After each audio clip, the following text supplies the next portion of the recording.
Today I've got something a little bit niche to show you. A lot of us who like watches like mechanical watches. I like quartz watches too, but mechanical watches have got a certain gadgety fascination about them, not to mention the craftsmanship and tradition of watchmaking. This is why exhibition case backs are so popular, even on quite basic mechanical models. But you can go a step further. What I'm going to talk about today are skeleton dials. Now, a skeletonized dial basically means that the dial's cut away and you can see the movement of the watch.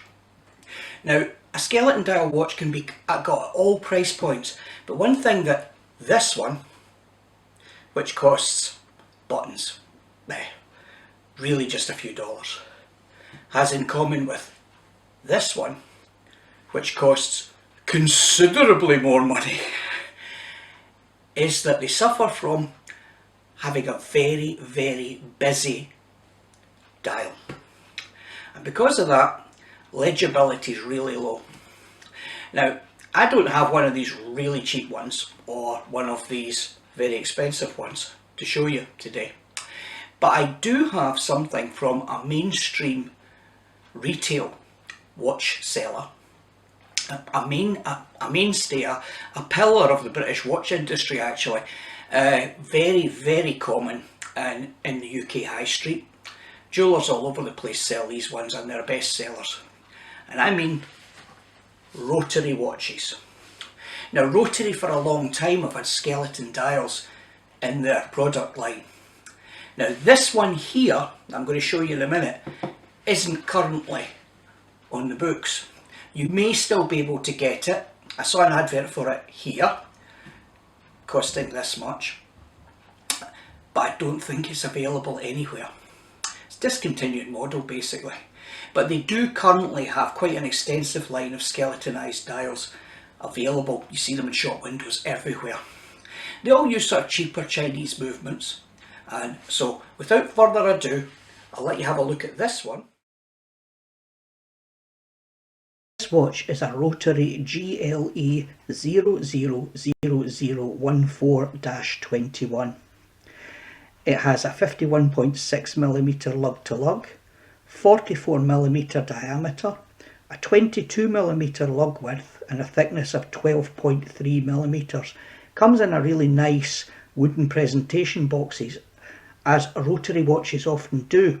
Rotary doesn't occupy at the bargain basement of the watch industry here in the UK. The prices range from about £70 to £400 plus, and they have a premium brand called Dreyfus & Co, which, if you like, is their Grand Seiko.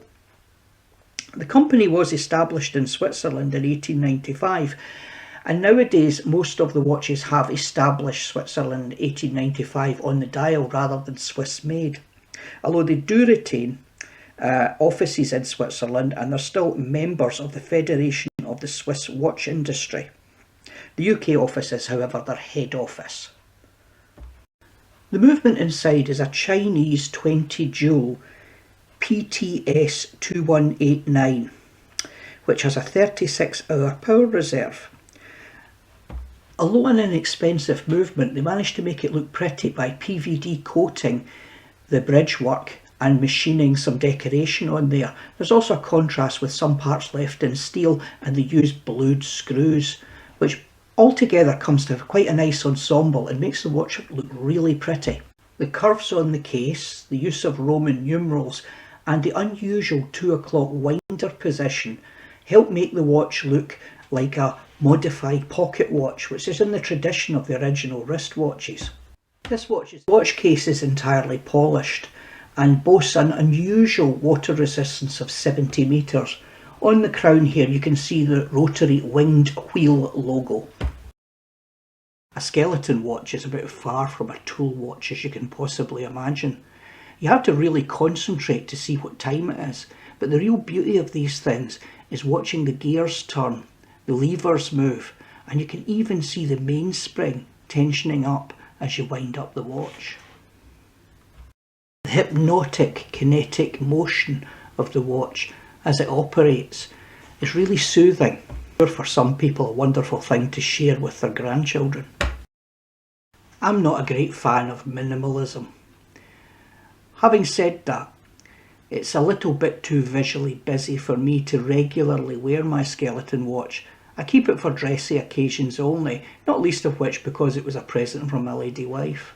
If you have a look here at this pocket watch, you can see how impractical it is. The tiny skeleton hands are barely visible against the face. The movement looks great and it's fascinating to watch.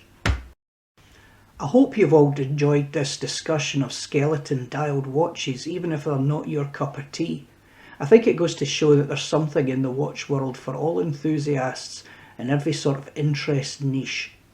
Until the next time, cheerio.